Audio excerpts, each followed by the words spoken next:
I'm sure you've all wondered what's going to happen to you when you come to finally leave your physical body.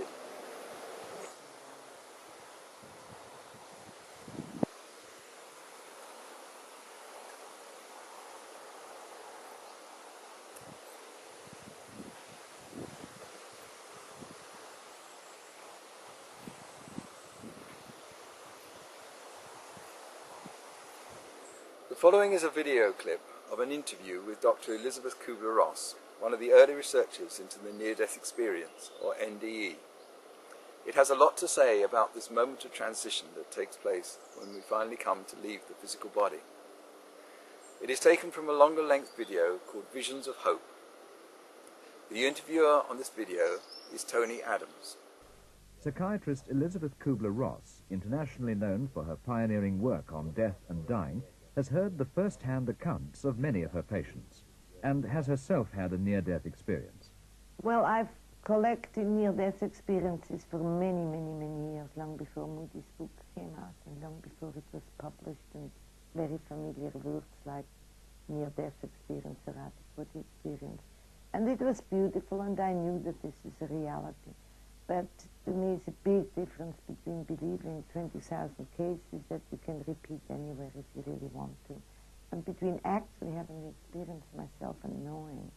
And I say jokingly, my experience was more beautiful than all the 20,000 cases I collected.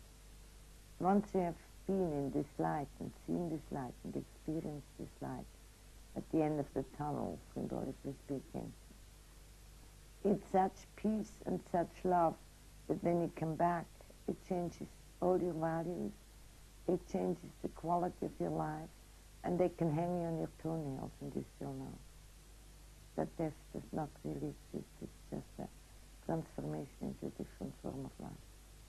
You have an orthodox scientific background, despite what has happened to you since. How do you reconcile that scientific aspect of you with something like the near-death experience? It's no conflict at all, because I'm very skeptical of square, straight, Swiss. And all the experiences I had, I could not really comprehend how to put that in a scientific package. So what I did, very simple, is I tried to verify every aspect of it, like we are whole again when we leave our physical body. How can we be whole if my Vietnam veterans have had 3 extremities amputated? How can they have all their extremities? Why isn't this a projection of wishful thinking? See, I'm also a psychiatrist, so I always have a psychiatric excuse or explanation for it. But to verify it, I took blind people.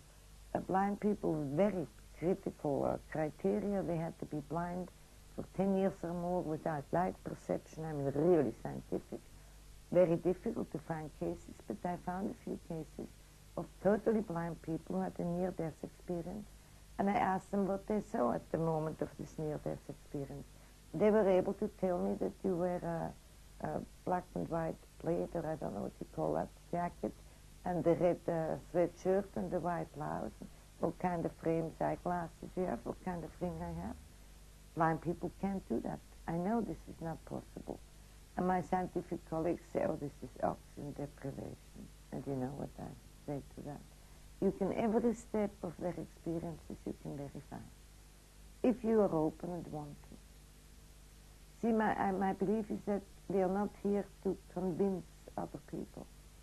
I share what I know and how I verified it to my satisfaction. And those who can hear will hear, and those who do not hear, they will just be pleasantly surprised when they make their own transition.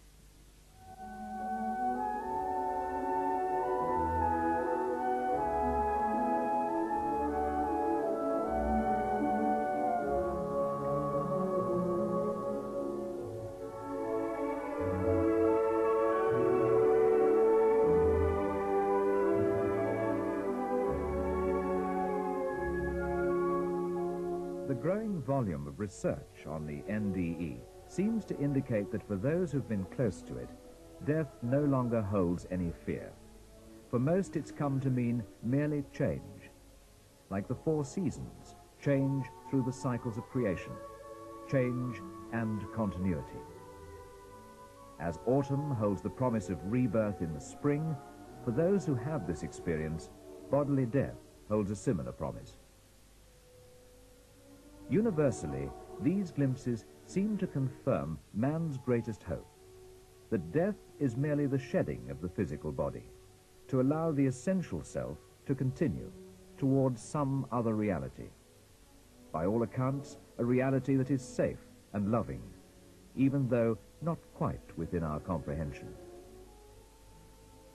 Personal accounts of the NDE seem to reach beyond the world of dreams and imagination. None of these people went looking for this experience. It came to each of them as a complete surprise.